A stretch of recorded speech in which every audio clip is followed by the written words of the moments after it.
In-file ko ga resolution sa atong session na nahuman na kay atong ipa-imbestiga o ipa-imbita ang mga representative din sa Globe o Smart mahitungod sa mga poor signal sa internet o cellphone sa mga kalain-laing parte diri sa atong syudad sa Tagbilaran.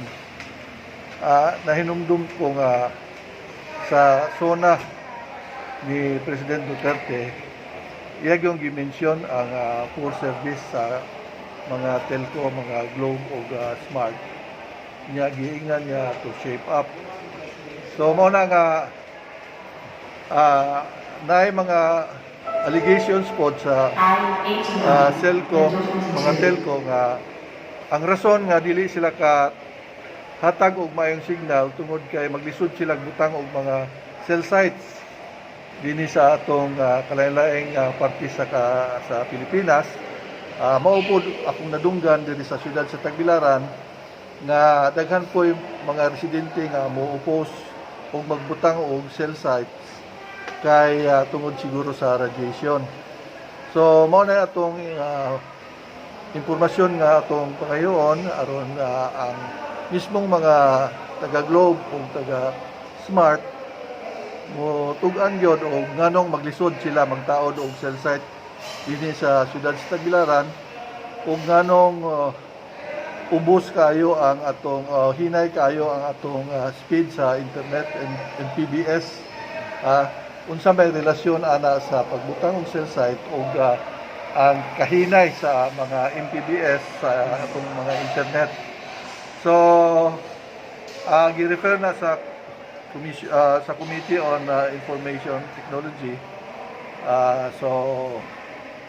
Ato na nang tukion siguro kung magtawag og committee hearing, ipatawag ang mga taga Globe o taga Smart aron maklaro gyud ngano nga dili sila makahatag og guwapong signal dinhi sa atong dakbayan sa Tagbilaran. Kanang luwagtang ang load. Kanang bang luwagtang ang load na di pa magamit.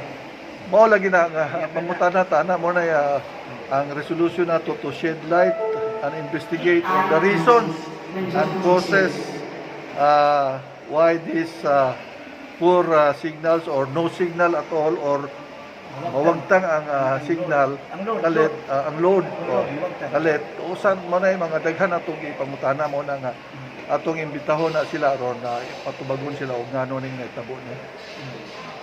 Sir, wala ba'y mga complaint po niabot ni mo aning services po nila nga o poor services pero uptake o putol hindi ka kabayan dayon tapos unsang mga areas diri sa Tagbilaran nga poor ang connectivity sa imong ang naibawan ako wag yung signal das Lindabel. Nana ron sir. Nana smart nana. Smart pero ang Globe wa. So dugay na nga di gyud ka tawag og tuapuyo sa Lindabel na area diha sa phase 1 nga dili maka-connect. So napoy ubang mga area pud sa dinis Tagbilaran nga hinay kayo ang signal. So importante kayo nato na manggod karong panahon na kay social distancing na gud ta. Unya tanan mga transaksyones digital na. Ug hinay ang signal sa internet useless dili ta ka transact daghang kay transaksyon sa online unya og way signal di ta ka kinahanglan gyud na karon padung diri sa atong syudad sa Tagbilaran kay daghan ang mga negosyo gasira unya ang mga tawo karon mupalit og mga deliveries sa pinaagi na sa online. So kinahanglan gyud na nga ma-improve gyud ang signal nato sa internet o sa atong cellphone. May tungod aning social distancing sir.